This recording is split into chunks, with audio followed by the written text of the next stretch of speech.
नमस्कार दोस्तों, स्वागत है आपका आपके अपने YouTube चैनल दीपक रचित कथा में।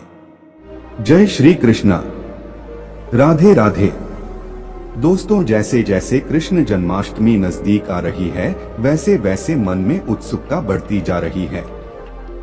दोस्तों, हिंदू धर्म में जन्माष्टमी का काफी महत्व है और इस दिन का हर किसी को इंतजार होता है।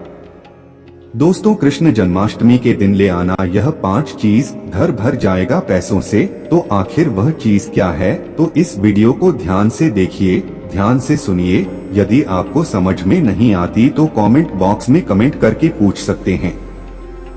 दोस्तों, भादो माह के कृष्ण पक्ष की रोहिणी नक्षत्र में भगवान श्री कृष्ण जी ने जन्म लिया था और अष्टमी तिथि को लिया था। इसलिए जो अष्टमी तिथि है भादो माह की रोहिणी नक्षत्र की, इसको श्री कृष्ण जन्माष्टमी मान करके हम भगवान श्री कृष्ण की पूजा करते हैं।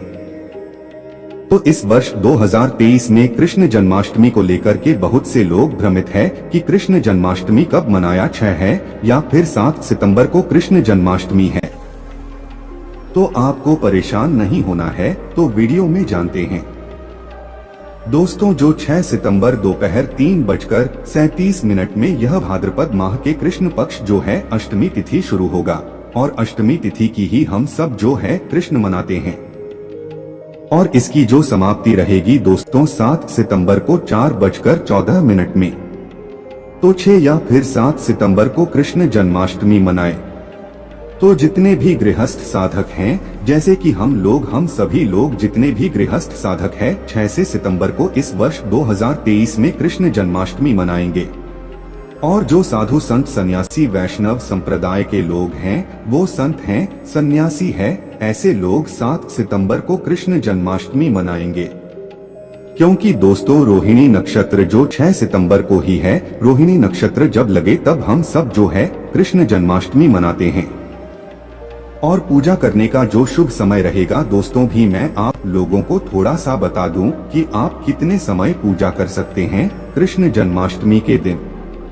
तो दोस्तों, रात्रि 11:57 में जो पूजा करने का शुभ मुहूर्त शुरू होगा, जिसकी समाप्ति रहेगी 12:42 अर्थात 46 मिनट का आपको कुल समय जो रहेगा। इस समय यदि आप जो पूजा करते हैं तो भगवान श्री कृष्ण अति शीघ्र प्रसन्न होते हैं। तो एक और बात, ऐसी कौन सी चीज है जिस समय श्री कृष्ण जन्माष्टमी के दिन घर में खरीद करके लाना चाहिए, जिससे हमारे अध्यात्म में उन्नति हो, हमारे घर धन दौलत से परिपूर्ण बने। जिस तरह 13 स्थिति को जो धनतेरस तिथि होता है, उस दिन बहुत सारी चीजों को घर में ला करके रखने से घर में धन दौलत की बरकत होती है। आपने देखा होगा जो धनतेरस है, इस दिन धनिया का बहुत ही ज्यादा महत्व होता है। धनतेरस तिथि के दिन कोई भी व्यक्ति अपने घर में धनिया खरीद कर लाते हैं और उस धनिया का छिड़काव पूरे घर में करते हैं। यह उस धनिया को पूरे घर में छिड़कने के पश्चात उसे मिट्टी में डाल कर के बोल देते हैं। जैसे उस धनिया को खाना शुरू करते हैं तो व्यक्ति की आध्यात्मिक उन्नति होना शुरू हो जाते हैं, व्यक्ति घर में धन दौलत से आना शुरू हो जाते हैं। ठीक उसी तरह श्री कृष्ण जन्माष्टमी के दिन भी कुछ ऐसे वस्तु है जिसे घर में लाकर के रखा जाता है, घर में लाकर के खाए जाते हैं, घर में लाकर के भगवान श्री कृष्ण को चढ़ाए जाते हैं। तो आज मैं आप लोगों को 5 ऐसे वस्तु के बारे में बताऊंगा जिससे श्री कृष्ण जन्माष्टमी के दिन कोई भी व्यक्ति ध्यान से श्री कृष्ण जन्माष्टमी के दिन कोई भी व्यक्ति से लाकर के भगवान श्री कृष्ण को समर्पित करते हैं। तो ऐसे व्यक्ति के साथ जन्मा की ऐसे व्यक्ति की कैसा भी परेशानी, बुरा समय, सारे बुरे समय को, सारे परेशानी को भगवान श्री कृष्ण स्वयं हर लेते हैं। आप भी यदि भगवान श्री कृष्ण को मानते हैं, भगवान श्री कृष्ण के प्रति आपकी आस्था है, कमेंट बॉक्स में जय श्री कृष्ण सदा सहाय अवश्य लिखना। और वीडियो में आगे बढ़ने से पहले अभी तक आपने हमारे वीडियो को लाइक नहीं किया है तो लाइक कर देना और इस वीडियो को फायदे के लिए पूरा ध्यान से देखना, ध्यान से सुनना कि जो जानकारी बताऊंगा समझ में नहीं आते पश्चात में चल कर के आपको समझ में नहीं आएंगे, तो इस जानकारी नारी को किसी पेन कॉपी में नोट करके लिख लेना, पश्चात में चल करके यह जानकारी आपको आगे काम आएंगे। तो श्री कृष्ण जन्माष्टमी के दिन कौन सी ऐसी चीज है जिससे हमें घर में ला करके रखना चाहिए, जिससे भगवान श्री कृष्ण की कृपा प्राप्त हो। भगवान श्री कृष्ण को संसार के धन का धनपति कहा जाता है। जी हाँ मित्रों, जो धन देने का अधिकार केवल लक्ष्मी माता को है, परंतु किसके किसे कितना धन देना है यह अधिकार भगवान श्री विष्णु जी को है, और विष्णु जी ही भगवान श्री कृष्ण के स्वरूप है। भगवान श्री कृष्ण आज भी जागृत अवस्था में आपने देखा होगा पुरी में भगवान श्री कृष्ण के हृदय रखे गए हैं। जो जगन्नाथपुरी है उसमें भगवान श्री कृष्ण के हृदय रखे गए हैं। भगवान श्री कृष्ण आज भी जागृत अवस्था में है, जागृत रूप में है। और आपने देखा होगा वृंदावन में जो नंदनवन है वहाँ पर भगवान श्री कृष्ण आज रास रचाते हैं। तो इस वीडियो को ध्यान से देखिए। जन्माष्टमी के दिन ये चीज आप जो अपने घर में अवश्य लाएं। बिल्कुल ही आपके घर में धन दौलत से परिपूर्ण बनेंगे। आपके जीवन में चली परेशानी को इस चीज को लाने के पश्चात खत्म हो जाएंगे। किस चीज का अपना अलग ही महत्व है। इस चीज को ले पहले सर्वप्रथम आपको अपने घर को साधे साफ पानी से धो लेना है, घर को पवित्र करना है। फिर इस वस्तु को आपको लाकर करके भगवान श्री कृष्ण को समर्पित करना है। तो आपको लाना क्या है? पहला वस्तु है मित्रों को है शहद। जी हाँ, जो शहद है यह भगवान श्री कृष्ण को अत्यंत प्रिय है। ध्यान से सुनी, भगवान श्री कृष्ण को अत्यंत प्रिय है शहद। शहद जो है देवी देवताओं को भोग के रूप में लगाते हैं। आपने देखा होगा जो शहद है यह वास्तु दोष को दूर करते हैं। भगवान श्री कृष्ण को वास्तु का जनक समझा आता है। भगवान श्री कृष्ण के बाल अवस्था रूप कमोडिटी रखा जाए, जिसे हम जो हैं बाल श्री कृष्णा बोल सकते हैं, या फिर एक तरह के छोटा कृष्ण बोल सकते हैं, यह फिर बाल गोपाल बोल सकते हैं। तो जहाँ पर का मूर्ति हो इस तरह की मूर्ति को यदि शहद से स्नान करा दिया जाए, ध्यान से सुनिए, इस तरह की मूर्ति को शहद से यदि भगवान को स्नान करा दिया जाए, अभिषेक करा दिया जाए, और इस सेहत को यदि कोई भी व्यक्ति थोड़ा थोड़ा खाना शुरू कर देते हैं, या फिर शहादत का छींटा घर में मारते हैं, तो यह घर के वास्तु दोष को खत्म करते हैं। यदि व्यक्ति के जीवन में किसी भी तरह के दोष लगा हो, उस दोष का भी भगवान श्री कृष्ण निवारण करते हैं, हल करते हैं। उस तरह के दोष से भगवान श्री कृष्ण उसे बचाते हैं। और जहाँ पर यह भगवान श्री कृष्ण को सेहत से नहलाया जाता है, वह स्थान घग्घर तीर्थों के समान हो जाते हैं। वह घर पवित्र हो जाते हैं। उस घर में साक्षात लक्ष्मी आती है। उस घर में कभी भी अन्न धन की कमी नहीं होती। यह पहला कृष्ण जन्माष्टमी के दिन आप अवश्य करना। आपके जीवन में चले परेशानी, आपके जीवन में चले सारे कष्ट दूर हो जाएंगे। दूसरा वस्तु के बारे में बता रहा हूँ, तो भगवान श्री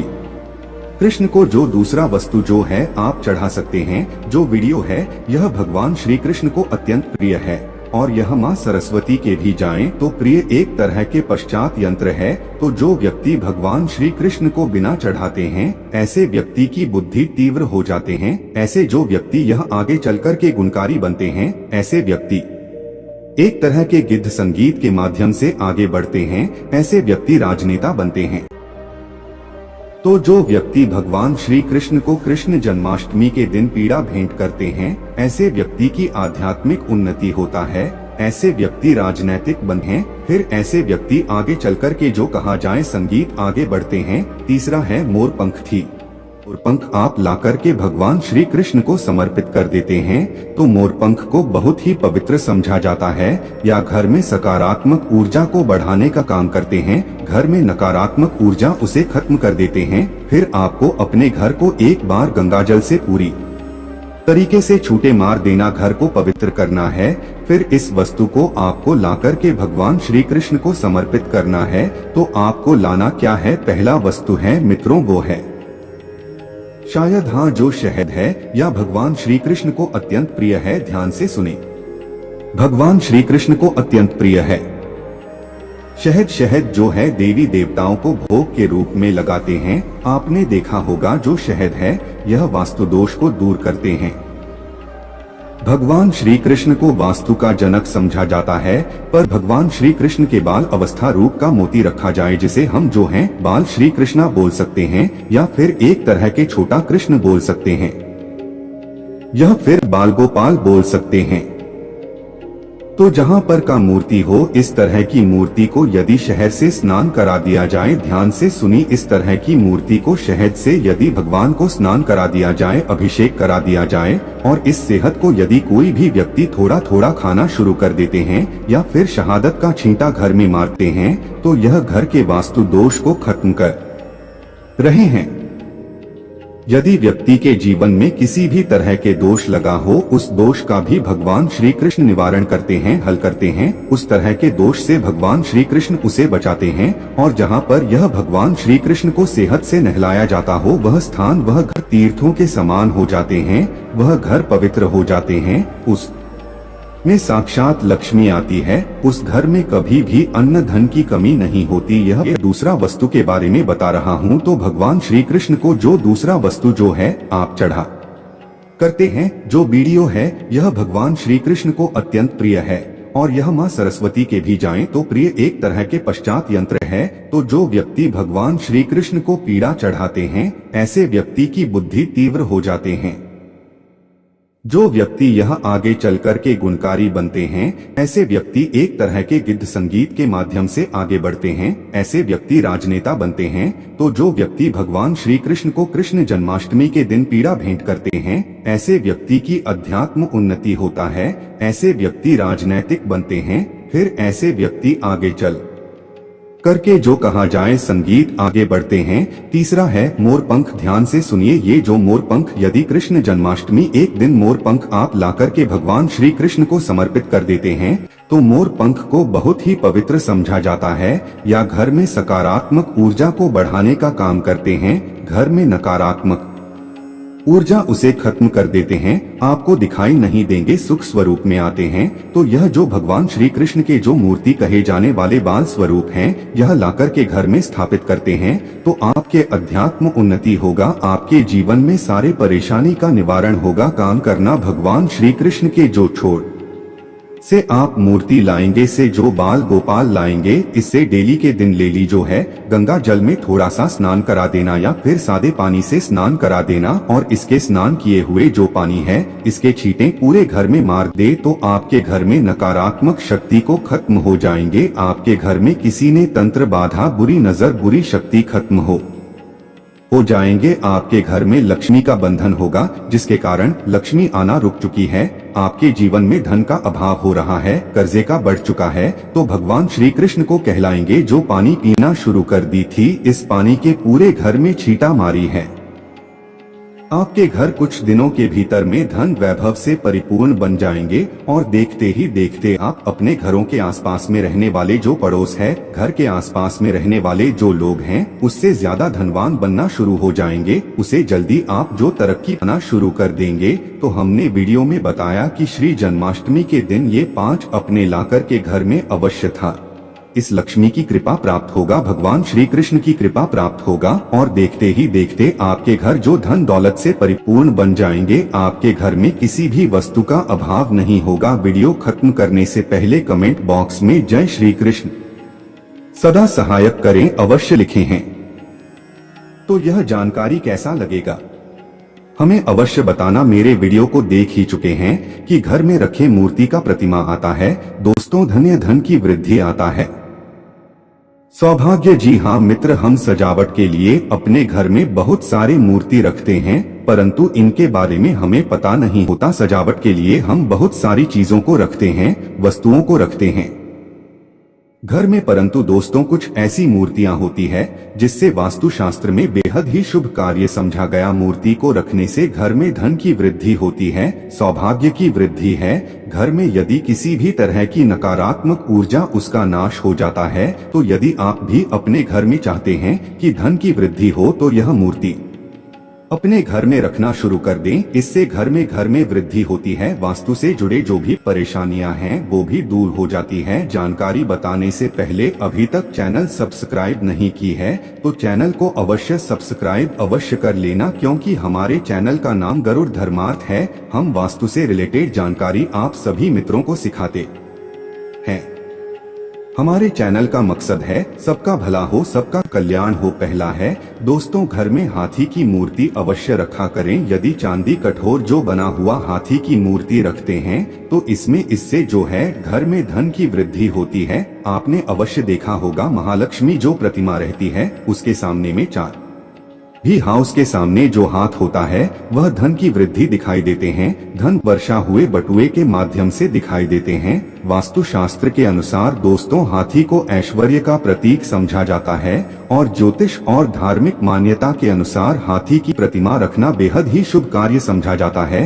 हाथी की मूर्ति हो सके तो पीतल या चांदी की अवश्य रखा करें और इसे शयन कक्ष में रखने से धन की वृद्धि होती है। शयन कक्ष में रखने से यदि राहु से संबंधित जो भी परेशानियां हैं, जो भी दोष है वह दूर हो जाती है। यदि वैवाहिक जीवन में परेशानियां आ रही हैं तो अपने शयन कक्ष में फंस के जोड़े रखने से व्यवहारिक परेशानियां दूर हो जाती है और इससे आर्थिक लाभ भी प्राप्त होता है, धन की वृद्धि होता है। तीसरा है कछुए की मूर्ति। वास्तु शास्त्र के अनुसार कछुआ रखने से घर में धन की वृद्धि होती है। धार्मिक मान्यता के अनुसार दोस्तों कछुआ जो होता है भगवान विष्णु का रूप जाता है। जिससे स्थान पर कछुआ होता है वहाँ माँ लक्ष्मी का पास भी होती है। जहाँ पर भगवान वहाँ पर माँ लक्ष्मी खींचे चले आते हैं। तो धन वृद्धि करने के लिए आप जो है पूर्व और उत्तर दिशा में कछुए की स्थापना अपने घर में अवश्य करें, परंतु इस बात का विशेष ध्यान रखना कि कछुआ अंदर की ओर आता हुआ देखना चाहिए, क्योंकि अंदर की ओर आता हुआ दिखाई देंगे तो धन वृद्धि होता है। और यदि घर की अब ऐसा रख देते हैं कि बाहर की ओर जाते हो तो इसे धन की वृद्धि नहीं बल्कि धन की आज भी हो सकती है। तो कछुआ कैसे रखना है कि घर के अंदर की ओर आते हुए होना चाहिए, इससे धन की वृद्धि होता है। इसके पश्चात दोस्तों चौथे नंबर पर आते हैं, जी हाँ दोस्तों, जो गाय होते हैं ना हमारे हिंदू धर्म में अति पूजनीय समझा जाता है और वास्तु शास्त्र अनुसार यदि घर पर पीतल की बनी हुई गाय की मूर्ति रखते हैं तो इसे बेहद ही शुभ कार्य समझा जाता है, क्योंकि गाय में समस्त तरह के देवी देवता होते हैं। पीतल की बनी हुई गाय की मूर्ति को प्रतिदिन स्नान करते हैं तो निश्चित रूप से माँ लक्ष्मी खींचे चले आते हैं, धन की वृद्धि होती है। इसमें किसी भी तरह का संदेह नहीं है। यदि आप हर तरह से धन से बन जाएंगे तो ये छोटे छोटे उपाय को अवश्य करें। किस्मत को आजमाने के लिए स्वयं भगवान कृष्ण ने कदम के पेड़ पर बैठ कदम के पवित्र पेड़ समझा जाता है और शास्त्रों के अनुसार से टेप पेड़ की तुलना माँ गंगा नदी से किया है। जिस तरह देवी गंगा अपने भक्तों का पाप हर लेती है, दोहर लेती है, दोस्तों ठीक उसी तरह यह पेड़ अपने शक्ति के प्रभाव से जिसके भी पास में रहता है उसका दुख दरिद्रता का नामो निशान मिटा देता है, उस व्यक्ति को वैभव से बना देता है। तो आइए जानते हैं इस पेड़ से कैसे धन प्राप्त किया जा सकता है। मित्रों, जानकारी बताने से पहले आप सभी से छोटा सा निवेदन है, छोटा सा अनुग्रह है। चैनल अभी तक सब्सक्राइब नहीं किया तो चैनल को सब्सक्राइब अवश्य कर लेना। हमारे चैनल में इस तरह के ज्ञानवर्धक जानकारी आप सभी मित्रों को सिखाए जाते हैं, बताए जाते हैं। तो आज भी इस पेड़ पर भगवान श्री कृष्ण की दिव्यांश स्वयं बैठा हुआ होते हैं। दोस्तों आज के लिए बस इतना ही।